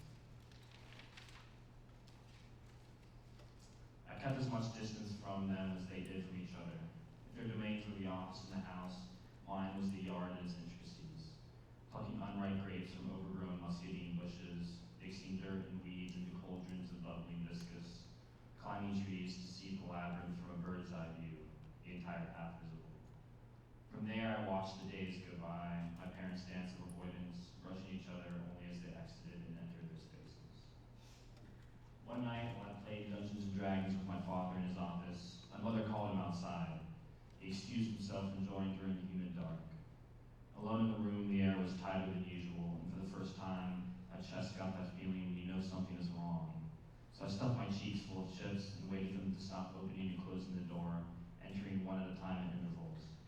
Their faces red, dilated, and they loomed over me like blurry giants. They greeted me, bowed their heads, cursed through the thickness, and then left. In and out they came until I dozed off on the desk, so they had to stop their flurry, carry me to my room, and clean dried drool off the wood. The next morning they were back to their stations, and with each passing day they intersected less and less, until it was as if they'd never been in the same space at all. Years later, after my father abandoned his office and we began renting it out, my mother stopped tending her garden so that the weeds pulled the labyrinth into the earth like standalone relics of an ancient civilization. After the cuts healed and scarred, it reminded me of a parent's attention. After all this, when I opened a book that my mother suggested to my father, one that they both wrote in, their thoughts overlapping, their respective colors indistinct, I wonder how they ever occupied the same space. How they were anything but two individuals in proximity, contentful in their solitude. I draw a blank when I search for a memory of them together. I can only picture those times in the garden, turning dirt over for the next round of planting, or standing on my tiptoes, peering through the window, trying to catch a glimpse of my father's chalkboard labyrinth etched into the corner of the wall. Right, this scroll now. This piece is a flash fiction piece that was the aforementioned piece that was published in Body the other day. So if you guys really like this piece, you can go read it again. It's called Viva l'Amérique. I'm here watching on TV the President and Vice President of the United States of America run on a hamster wheel. When they're done, they wipe their foreheads with the sweat-soaked towels on their necks and shoot a shaky thumbs up to the surveillance camera in the ceiling of the corner of the lock chamber. There are 4 top angles, 4 low angles, 2 angles at eye level, and 6 cameras in the bathroom. My girlfriend at the time gave me the bizarre news. The military had taken American leaders into custody where they would be scrutinized on live television until they submitted to their demands. Nobody knew what these demands were, and the leaders of the coup weren't quite sure either. My girlfriend was French and was naturally pleased about our country's visible dysfunction. She explained to me that the government's main offense, or well, the president's main offense, which landed them in the chamber, was declaring over a third of America a waste zone. After realizing poor suburbs weren't enough to hold all of the nation's trash, the vice president proposed to the president that they should also fill up middle-class neighborhoods. At this point, Phoenix was a valley walled in by landfills, and the trash was still building up. So the president signed an executive order, and it wasn't a week after that that any and all soldiers that happened to be middle class decided they didn't want to live in squalor like most of suburban America. My girlfriend said all this with a certain delight that I tried to ignore. During the first week of audience obsession, I didn't pay much mind. The president and vice president were degraded on a daily basis, forced to run on electric hamster wheels until they vomited the kibble that captors fed them. People found a disturbing pleasure in watching their struggles, their pillows wet with tears, how they attempted to cover themselves while showering. Even my girlfriend watched with morbid interest. Is it weird that I kind of find it funny? She asked me 2 weeks in. I say that because this would never happen in France. Viva l'Amérique, she joked. That's because the French hide their skeletons in the closet, I said. And yes, I do think it's weird that you enjoy our defects and take pleasure in suffering. She didn't respond. She just got up and left to go to some galley meet. At first, I took the high road, not getting into the whole charade. That was until they got used to their circumstances. Then I found myself sucked in like everyone else. As reluctant as ever, they stopped feeling shameful and started running on the wheel with greater vigor than before. The captors had to come up with new twisted ideas to get them to break a sweat. In response, the vice president found it funny to repeat uplifting quotes after, for example, doing a headstand for 20 minutes while being electrocuted every 2. Amazing things happen when you distance yourself from negativity. The president caught on pretty fast too. He would say, don't ever change just to impress and please someone. These comments pissed off the American viewers who had previously enjoyed the program. Why haven't they broken yet? They cried. As I became increasingly invested in the live program, my girlfriend lost all interest. You know you're weird for that. You know you're weird for watching that, she said. I waved her off and laughed in her face. Why don't you go back to France? Don't you want to come with me? I didn't even need to ask myself if that was worth responding to. Still, more and more trash was building up on our street.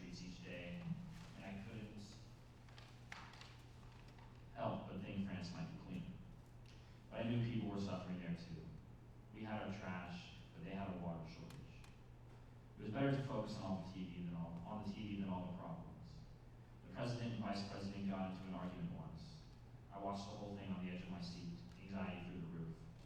The president had entertained the idea of yielding to the military's demands, and the vice president had to remind them of their resolve, why they were doing what they were doing. If we let them have this, what's next? The president conceded his point. They should just give up already, my girlfriend said. Makeup streaking down her cheeks. You only fail when you stop trying, I told her. I didn't like looking at her those days, seeing on her face clear disdain for our country. She left me in the room sniffling. She approached me after my third month of Langdoria expectation. I've been cheating on you, she said, in some weak attempt to pull me away from the screen. I saw right through her.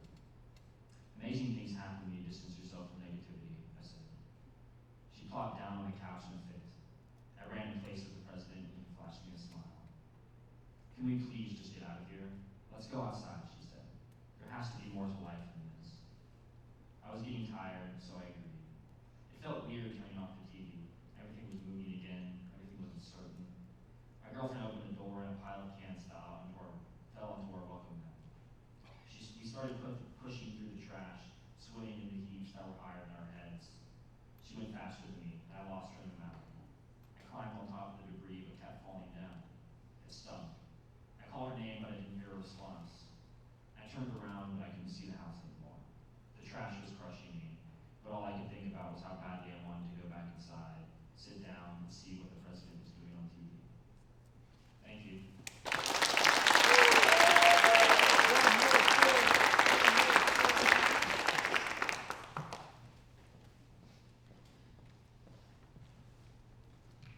Thank you, Liam.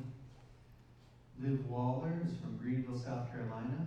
This year she was a Young Arts winner with distinction and the winner of the Lynn Arison Excellence in Writing Award. She hopes one day to be a well-published polyglot with a PhD teaching eager young writers, but we'll see. She enjoys overcast weather, Leonard Cohen, peanut butter, and repeating patterns. She plans to pursue creative writing for better or worse. Liv Waller.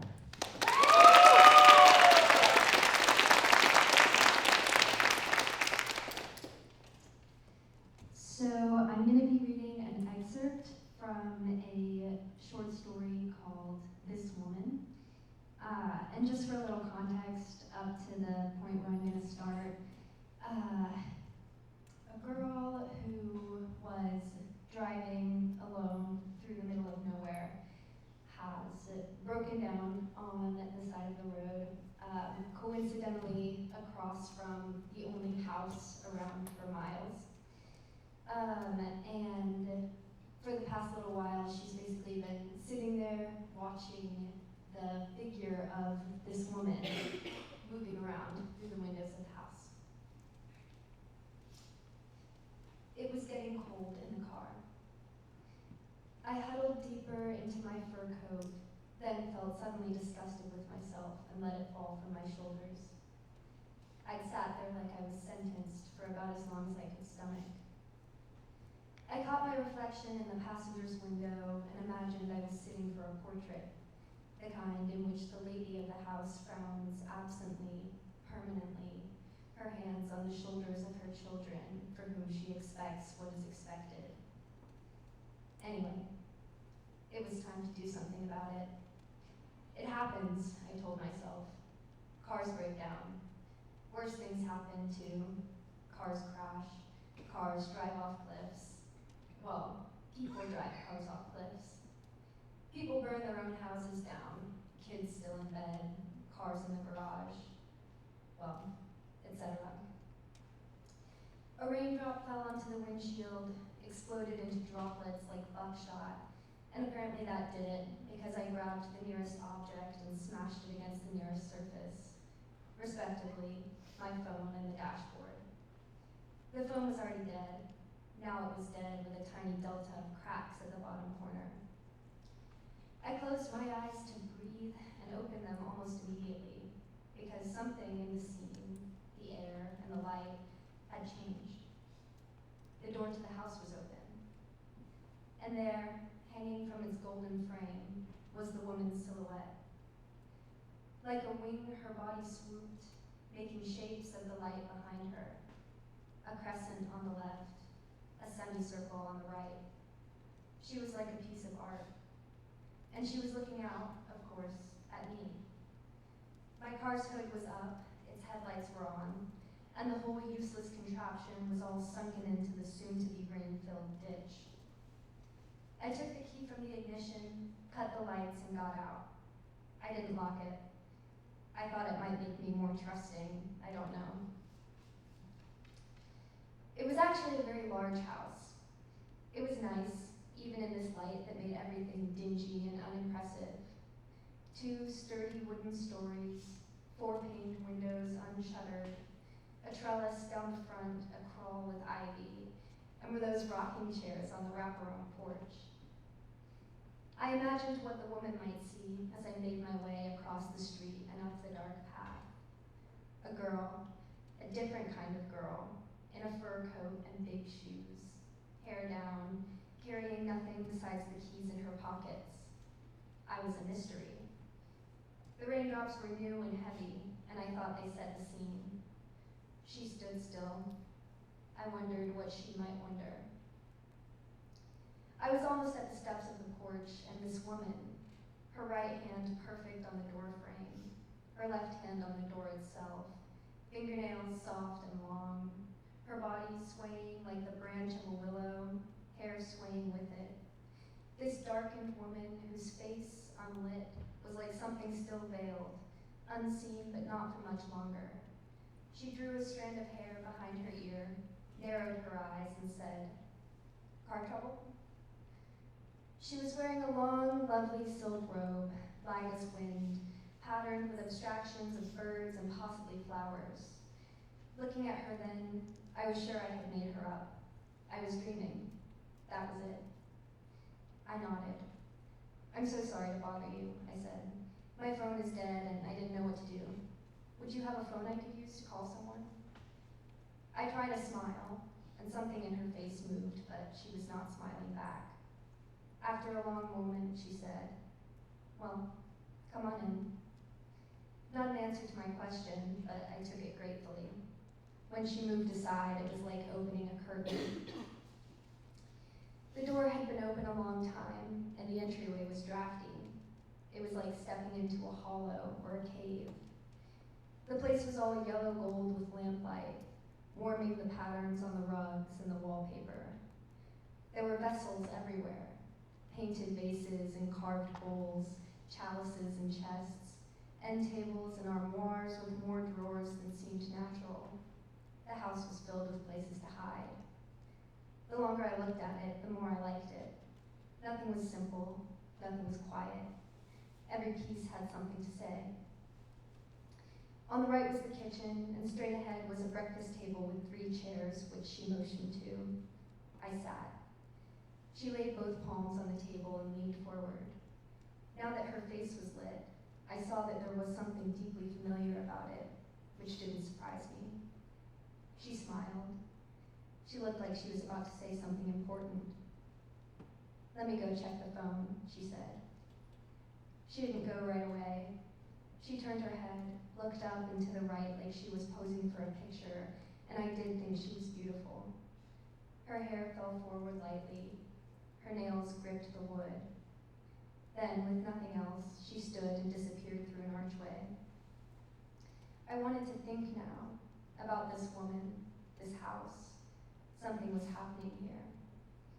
I imagined myself holding a ball of yarn, knowing its center hid some revelatory kernel.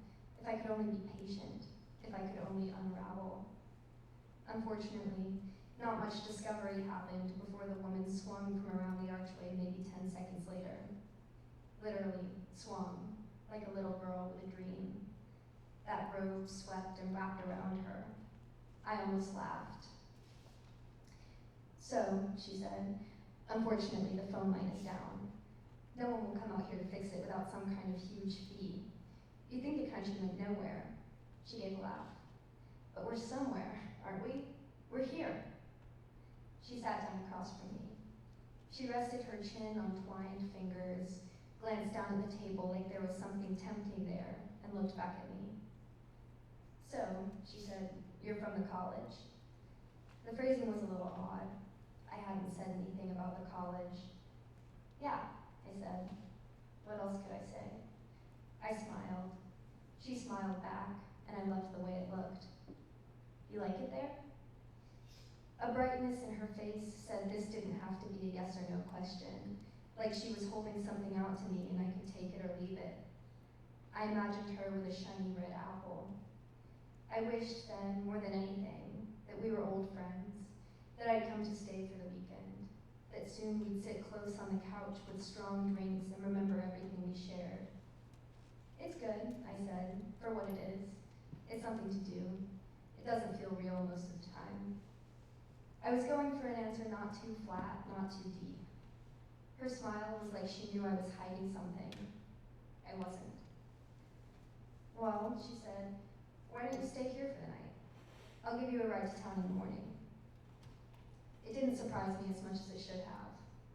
Okay, I wanted to say. Okay, I'll sleep in your house of hidden places.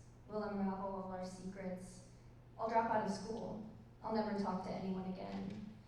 Okay, I'll stay forever in this nowhere place that I think I must have made up, with this woman who I'm starting to suspect might just be me, made murky by time, like something on the other side of frosted glass. Okay, I said. Thank you.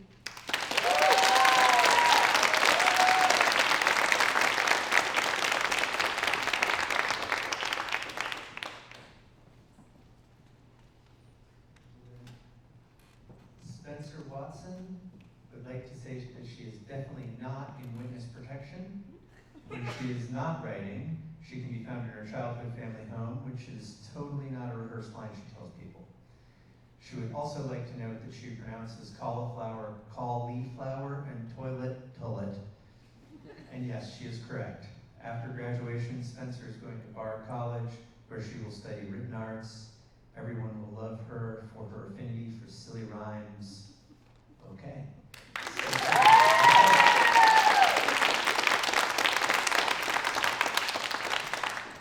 In the words of the most magnificent Alan Rossi, what's up, dogs? I'm going to be reading an excerpt from my short story called Fidel. Well, definitely not short. It took 2 years for Bo to serve her papers. 2 long years of arguments about diaper brands and swaddling techniques, screaming matches about sleep training and Bologna's reaction to Bo's reaction to Bologna's reaction to Bo going to work and leaving her all alone. There were moments of reprieve, breaths of warmth where no conflict rested, where they had nostalgia of their marriage before this moon-faced shrieking creature tore them apart, babyfish shaking with pure rage.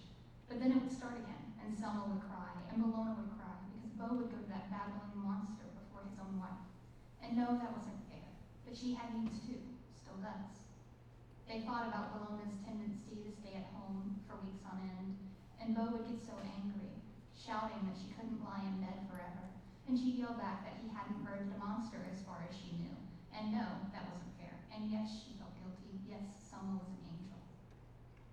The speakers on the train blared with some muffled announcement. She looked at her watch. 8 minutes left, about. Her hands shook with ambiguous emotion as the train started up again. Was this tremor rage? She knew rage, hot like the stovetop her mama told her not to touch, but she did because she was always wild. Maybe. Or maybe this was something more like when the nurses laid Selma on her chest for the first time. And even though the love was there, her hands shook with fear so raw that Bologna might mess this up, might fail this perfect creature. Yes, this was more like fear, she decided. What if Selma had changed where she no longer loved her mother? Selma was 6 now, with her father's dark curls, her mother's olive skin. Bologna and Bo tried to co-parent indifferently, working out schedules and weekends with the Caputos or the Andersons, not only Bo, but his parents and his new girlfriend, Svetlana, whom Bologna liked to refer to instead as Slutlana. And while she knew it wasn't a fair thing to think, she felt she had a right to be petty. Bologna thought about the last time she had seen her daughter. Selma had asked for a haircut. Bologna would have been more than happy to take her to a hairdresser, but her daughter protested. She wanted Mama to cut it. And even after roughly 4 years of hearing those sounds, she was still a sucker. Bologna had agreed because Mama always tries to say yes. She got in the kitchen scissors and started cutting. Selma had a picture of what she wanted and everything. Hair short and bob-like, Joan of Arc style. So Bologna got to work, trying to preserve as much curl as she could. She'd gotten halfway when Selma had started squirming, and the phone started ringing, and it was Bo. And Bologna pressed the phone between her ear and her shoulder, still cutting, and Bo was talking all monotone, like he always was, saying he was coming to get Selma early, something about someone's birthday dinner, and Bologna had just been so angry.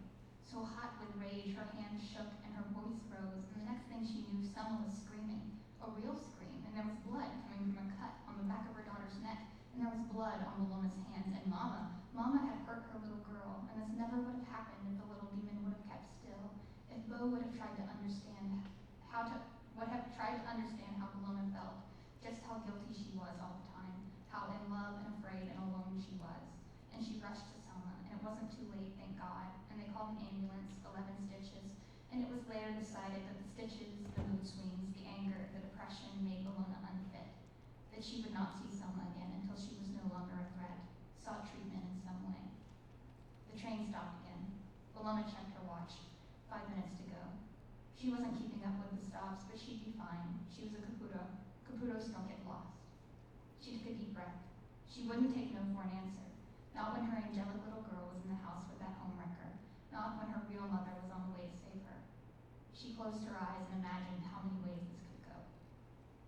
She conjured Bo's home, a shabby, slender duplex with yellowy paneling that had once been white, and a cherry red door that made the stained panels look like Svetlana's dirty lips, painted with cakey lipstick, framing crooked coffee-stained teeth.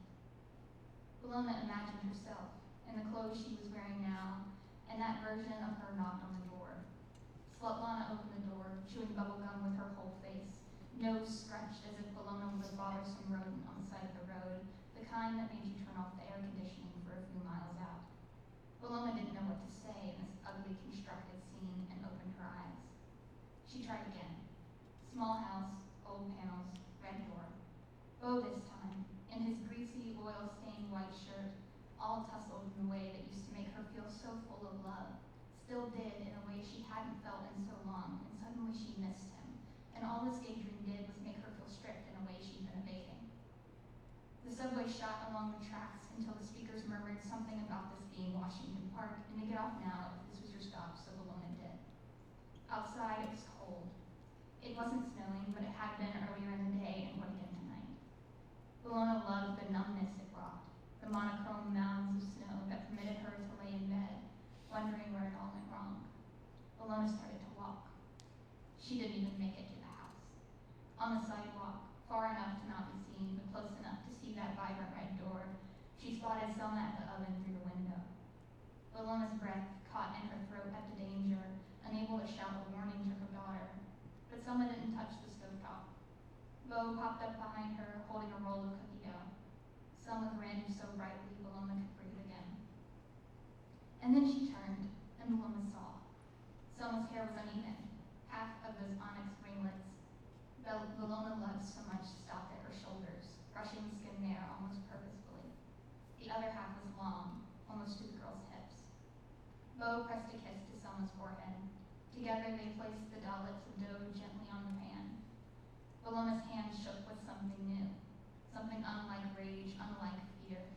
She reached out, closed her eyes, and imagined Selma, hair uneven as the day she'd last seen her but grown into.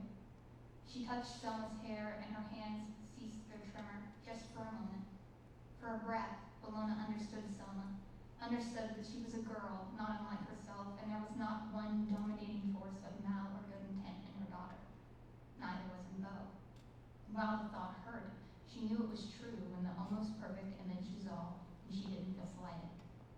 When she opened her eyes, Bo was gone. Selma patted away down the hall out of sight. Bologna dialed her driver, and the ride back to Lincoln Park was too warm and too quiet. Thank you.